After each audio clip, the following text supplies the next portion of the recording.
Holidays are supposed to be the time when we relax the most. Holidays are supposed to be stress-free days. Unfortunately, if you are like me, holidays seem to be the most stressful times. Animals and plants face stress at this time of the year too. Unlike psychological stress we bring upon ourselves, their stress is largely physiological. Thousands of winters have honed effective adaptations for surviving the challenges of winter. Consider some of the stress that wild creatures face, and yours will pale in comparison. Trees, for example. To understand the danger they face, think back to the growing season, and in your mind's eye, picture all those leaves containing lots of water in their cells. There's also water in the pipeline of trees, trunks, or more technically, in the xylem and phloem, where plant sugars produced by the leaves and nutrients taken up by the roots are in solution. If there's so much water in a tree, how can it dehydrate? The crux of the problem is the potential for water in between plant cells to form ice crystals at freezing temperatures. If that happens, a process called osmosis kicks in, whereby water from inside the cell is drawn out of the cell. This sounds the death knell for a tree.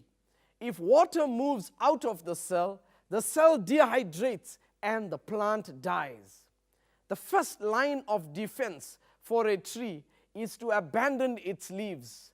This is called deciduous habit, which is scientific jargon for fall.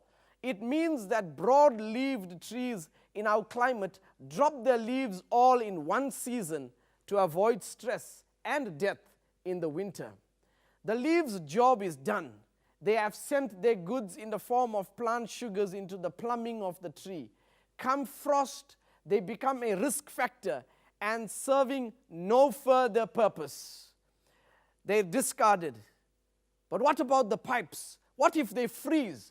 This is where cryobiology comes in.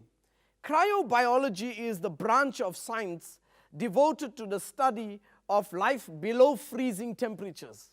Scientists have found that plants in our climate have evolved two responses to this stress.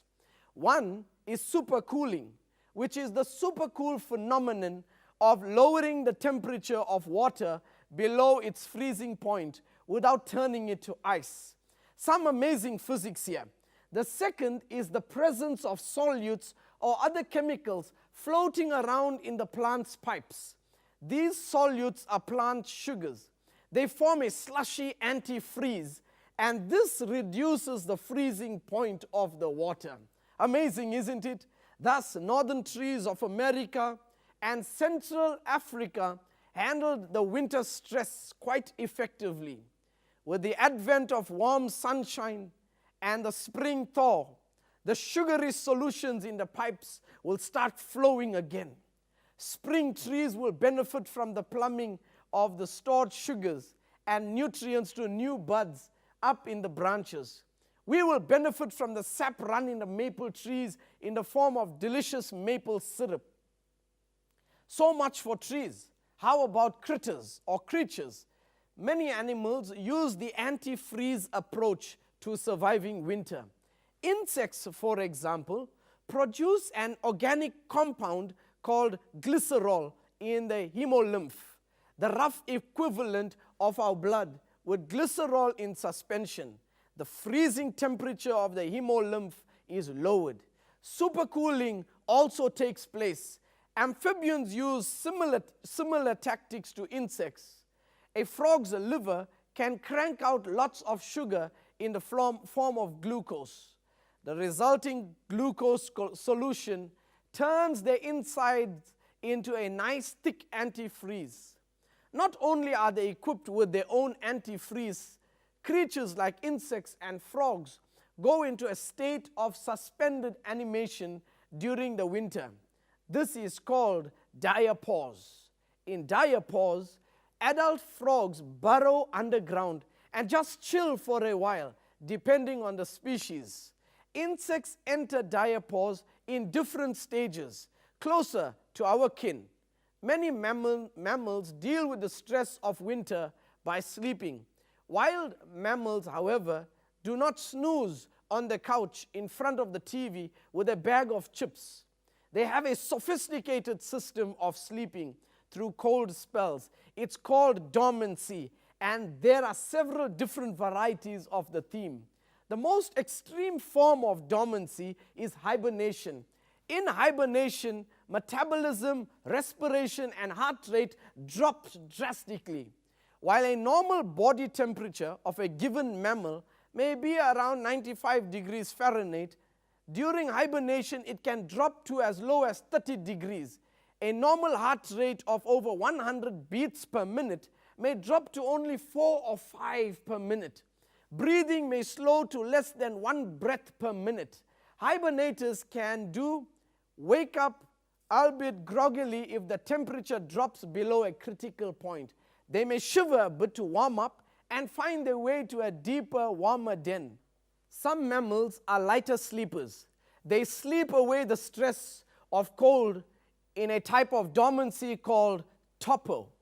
Torpid animals experience a drop in metabolism and heart rate, but not to the extent that hibernators do. Like hibernators, an animal in torpor can wake up if necessary. They may stumble around if they're due for a sobriety test, but they're just going to grab a bite and to eat, look for warmer digs. During holiday stress, many humans indulge in the international pastime of overeating. This, along with a lack of activity, leads to the dreaded accumulation of body fat. In the wild world, however, building up fat reserves before months of inactivity is a good thing.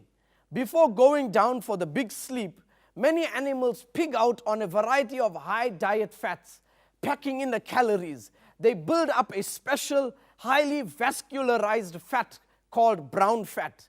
This special type of fat is the main source of energy for hibernators throughout the winter.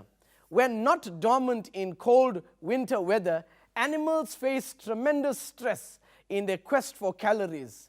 That coyote prowling the edge of the subdivision of the red-tailed hawk soaring above the snow-covered field, and the goldfinch at your bird feeder have to eat if they're going to make it through the winter. It's imperative that they do not miss a meal. The smaller the animal, the higher the metabolism, and the greater the need to eat continuously. When we get back, we'll discover a little more.